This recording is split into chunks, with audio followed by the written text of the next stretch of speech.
এভাবেই একটি গন্ডার ভেসে যাচ্ছিল প্রবল স্রোতে। কোথাও উপচে পড়েছে পানি, কোথাও বা ভেঙে পড়েছে ব্রিজ, পাহাড়ি সড়ক। এমন বিপর্যস্ত পরিস্থিতি ভারতের পশ্চিমবঙ্গের উত্তরাঞ্চলে। গত কয়েকদিনের টানা ভারী বৃষ্টিতে সৃষ্টি হয়েছে বন্যা, পাহাড়ি এলাকায় দেখা দিয়েছে ধস। ভারতে গত কয়েকদিনে প্রাণ গেছে 17 জনের। অন্যদিকে পার্শ্ববর্তী নেপালেরও অবস্থা একই।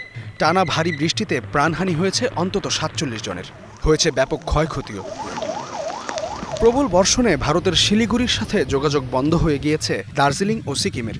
ভারতে বেশ কয়েকটি নদীর পানি বইছে বিপদসীমার উপর দিয়ে।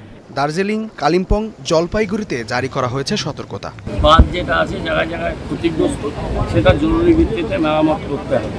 এই জায়গাটা গেছি পোড়াঝাড়ে যেটা হয়েছে, যে বাঁধ ভেঙে গেছে, বাঁধ ভেঙে জল ঢুকেছে, সেটার কাজ শুরু হয়েছে। ওরা টেম্পোরারিলি সেটা প্যালিয়েটিভ মেজরে সেটাকে তারা প্রোটেক্ট করছে। আমাদের পিডব্লিউডির সব টিম আছে, সুপারিনটেন্ডেন্ট ইঞ্জিনিয়ার থেকে নিয়ে এক্সিকিউটিভ ইঞ্জিনিয়ার।